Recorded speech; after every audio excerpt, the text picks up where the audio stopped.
Assalamualaikum warahmatullahi wabarakatuh. Selamat datang kembali di channel Sharing Suka-Suka. Dalam video kali ini saya akan membahas materi pelajaran sejarah peminatan kelas 11 dengan judul materi Kesultanan-Kesultanan Maritim Masa Islam di Nusantara. Sebelum saya memulai videonya, seperti biasa jangan lupa untuk diklik tombol subscribe-nya yang belum subscribe. Lalu kalau misalnya kalian suka silahkan di like. Kalau misalnya kalian ingin berpendapat, berkomentar, bertanya, memberikan kritik dan saran, silahkan tulis di kolom komentar. Oke, langsung kita mulai videonya. Beberapa kesultanan bercorak maritim. Jadi kesultanan yang akan kita bahas itu adalah ada Kesultanan Aceh, Demak, Mataram, Banten, Gorontalo, Ternate, dan Tidore. Di sini juga ditampilkan ya, ini tahun berapa saja mereka berjaya. Lalu di sini juga ditampilkan letaknya ada di mana. Ya, Aceh tentunya di Aceh, lalu Demak ada di Demak, Jawa Tengah, lalu Yogyakarta ya, Mataram ada di Yogyakarta, Banten ada di Banten, Gorontalo ada di Sulawesi atau tepatnya di Makassar, Ternate dan Tidore itu ada di Maluku. Nah, sultan-sultan terkenalnya bisa kita lihat di Aceh itu ada Iskandar Muda, lalu di Demak ada Raden Patah, di Mataram ada Senopati dan Sultan Agung, lalu di Banten ada Sultan Ageng Tirtayasa, di Gorontalo ada Hasanuddin ya atau Ayam Jantan dari Timur, lalu di Ternate dan Tidore itu ada Babullah di Ternate dan Uku di Tidore. Kesultanan Aceh itu berada di wilayah Aceh Raya atau sekarang itu Aceh Besar. Kesultanan Aceh didirikan oleh Ali Mugayaca pada tahun 1496 di atas bekas wilayah Kesultanan Lamuri yang ditaklukkan oleh Muhayyad Shah. Sumber sejarah kesultanan ini itu kebanyakan berasal dari kitab Bustanus Salatin karya Nuruddin Araniri tahun 1637 yang berisi tentang silsilah Sultan-Sultan Aceh dan batu nisan makam Sultan Ali Mugayyad Shah. Nah, Kesultanan Aceh, kondisi politiknya itu pemerintah Kesultanan Aceh sering dilanda konflik di antara penguasa kesultanan itu sendiri. Sebenarnya ini yang paling kentara terjadi pada zaman Sultan Iskandar Muda, di mana Iskandar Muda ini tidak bisa mengendalikan golongan ulama dengan bangsawan kerajaan ya, atau pihak pemerintahan. Jadi agak goyah. Cuman kalau misalnya kita lihat dari segi militer itu pada zaman Sultan Iskandar Muda luar biasa hebat ya, di mana serangan-serangan dari Portugis ataupun VOC itu berhasil digagalkan. Ditambah lagi memang Kesultanan Aceh ini berhasil mengajak kerjasama salah satu kesultanan besar di Eropa yaitu Kesultanan Turki. Nah, Kesultanan Aceh juga merupakan negara Islam, hanya saja kehidupan masyarakatnya itu tetap bersifat feodal, ada bangsawan, ada kaum-kaum yang di bawahnya. Lalu dalam hal perekonomian, komoditas Kesultanan Aceh adalah rempah-rempah dan bahan tambang. Di bidang kesusastraan dan agama, Aceh melahirkan beberapa ulama ternama yang hasil karyanya cukup dikenal. Nah, ini adalah potret dari Sultan Iskandar Muda yang membawa Kesultanan Aceh mencapai puncak kejayaan. Selanjutnya adalah Kesultanan Demak. Lokasi dan sumber sejarahnya itu Kesultanan Demak terletak di Demak, Jawa Tengah. Kesultanan Demak ini yang berlangsung kekuasaannya dari 1500 sampai 1568 merupakan kesultanan Islam pertama di pantai utara Jawa. Sebelum menjadi kesultanan, Demak merupakan kadipaten dari kerajaan Majapahit ya. Jadi kerajaan Majapahitnya itu masih coraknya bukan Islam, tapi coraknya itu kalau tidak salah itu adalah agama Hindu, dan dengan Raden Patah sebagai adipatinya sejak 1478. Raden Patah jugalah perintis sekaligus peletak dasar kesultanan ini sejak tahun 1478 itu. Kesultanan ini merupakan pelopor penyebaran agama Islam di Jawa dan Nusantara pada umumnya, karena pada saat itu Majapahit runtuh, yang muncul adalah Kesultanan Islam Demak. Nah, ini kondisi politik, sosial, ekonomi, dan kebudayaannya. Demak mencapai puncak kejayaan pada masa Sultan Trenggana di tahun 1521 sampai 1546. Trenggana berjasa atas penyebaran Islam di wilayah kekuasaannya di sebagian Jawa Timur dan Jawa Barat serta seluruh Jawa Tengah. Masyarakat Demak menjalankan kehidupannya dengan berpedoman dalam atau pada ajaran Islam. Kaum ulama menempati posisi terhormat dan dalam masyarakat dan pemerintahan kerajaan Demak. Demak merupakan kesultanan yang sangat makmur. Pertaniannya menghasilkan beras yang berlimpah. Raden Patah juga dikenal sebagai orang yang mencintai kesenian, terutama wayang. Dan wayang ini juga dijadikan sebagai sarana untuk menyebarkan agama Islam. Selanjutnya adalah Kesultanan Banten. Lokasi dan sumber sejarah terletak di wilayah barat Pulau Jawa sampai ke Lampung di Sumatera, itu wilayah kekuasaannya. Kesultanan Banten mencari urat nadi, pelayaran dan perdagangan yang melalui Samudra Hindia. Nah, sumber sejarahnya bisa dilihat di Wahanten Girang dalam naskah Carita Parahyangan, lalu di Medanggili dalam Tambo, Tulang Bawang dan Primbon Bayah. Kondisi politik, sosial, ekonomi, dan kebudayaan dari Banten. Banten mencapai kejayaan di bawah pemerintahan Sultan Ageng Tirtayasa. Banten semakin mengembangkan perdagangan dengan melakukan monopoli di atas lada di Lampung. Beberapa tradisi yang ada di Banten dipengaruhi oleh perkembangan Islam di masyarakat, misalnya pada kesenian bela diri debus. Namun sayang Kesultanan Banten ini harus tumbang, harus runtuh itu gara-gara salah satu keluarga kerajaan ya, anak jadi Sultan Ageng namanya Sultan Haji.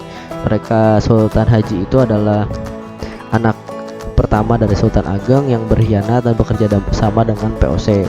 Padahal Sultan Ageng merupakan raja yang sangat benci dengan dominasi asing. Namun sayang sekali akhirnya diadu domba oleh POC dan akhirnya Kesultanan Banten pun runtuh.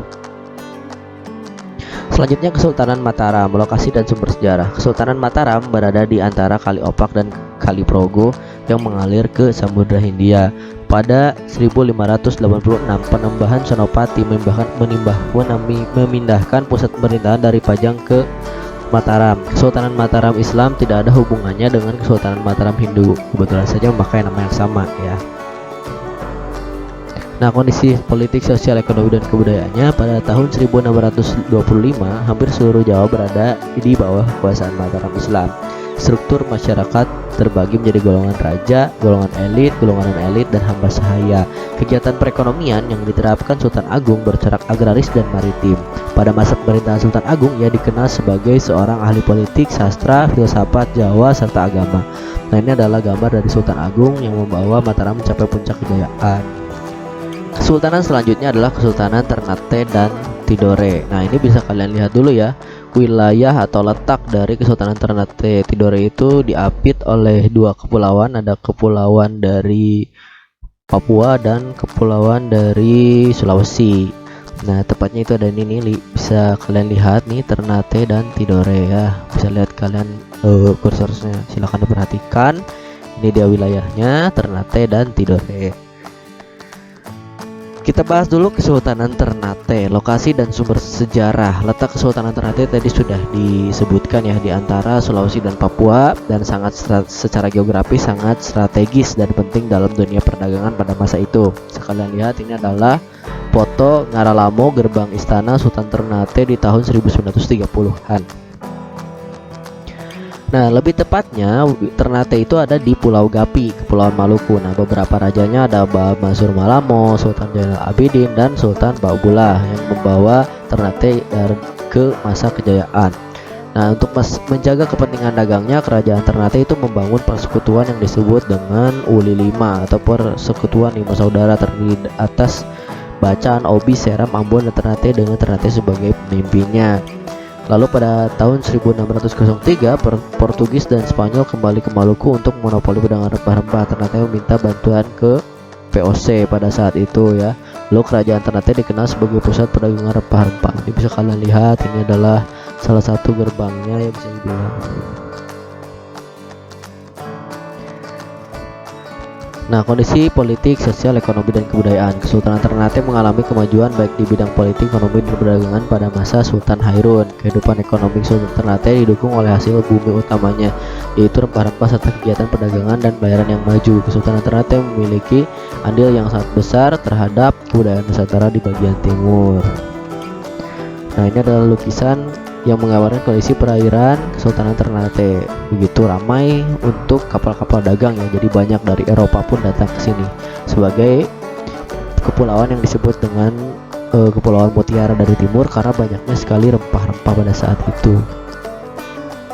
Lalu Kesultanan Tidore, lokasi dan sumber sejarah. Secara geografis, Kesultanan Tidore terletak di Kepulauan Maluku antara Sulawesi dan Papua. Sama ya, menurut sejarawan Belanda De Klerk, pada tahun 1334 Tidore dipimpin oleh seorang yang bernama Hasan Shah. Namun bukan pertama-tama karena letaknya yang strategis yang membuat kedua kesultanan ini begitu penting dalam kancah aktivitas dan lalu lintas perdagangan masa itu, melainkan karena posisinya sebagai penghasil rempah-rempah terbesar terutama cengkih dan pala, sehingga dijuluki Spicy Island atau kepulauan rempah-rempah. Jadi Ternate Tidore itu bisa menarik perhatian itu bukan hanya letaknya yang strategis, tapi juga sebagai penghasil rempah-rempah terbesar di Nusantara.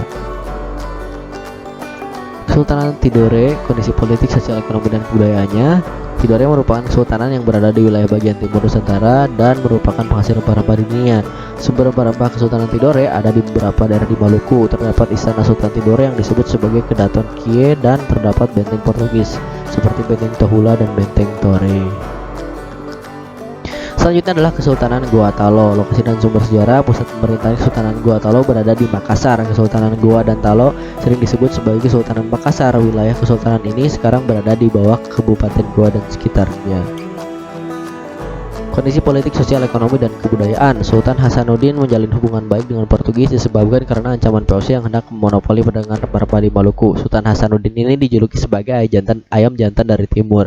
Dalam kehidupan sosial sehari-hari, masyarakat Makassar sangat terikat dengan norma adat yang mereka anggap sakral.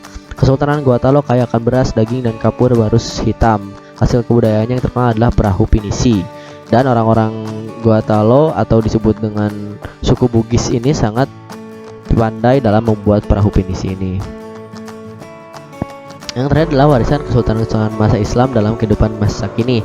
Sosial budaya itu ada arsitektur, ya bisa kalian lihat bangunan-bangunan makam yang masih menyerupai di kemasaan dari masa-masa Islam yang sebelumnya. Lalu sastra, kaligrafi, sistem kalender dan aksara itu masih digunakan. Sistem kalender yang ditinggalkan oleh kebudayaan Mataram. Lalu aksara juga kita banyak menggunakan aksara-aksara kuno ya. Lalu ada kaligrafi dan sastra juga banyak. Nah, pada politik pada masa Islam gelar raja diganti dengan sultan, suatu kata dari bahasa Arab yang berarti muasa kerajaan atau susuhunan yang kemudian menjadi sunan. Juga dari bahasa Arab yang berarti yang disembah atau yang dihormati. Ya, itu saja video kali ini. Terima kasih yang sudah menonton. Jangan lupa klik tombol subscribe-nya yang belum subscribe. Lalu jangan lupa juga kalau suka di like. Lalu kalau misalnya ada pertanyaan, pendapat, komentar, kritik, dan saran silahkan ditulis di kolom komentar.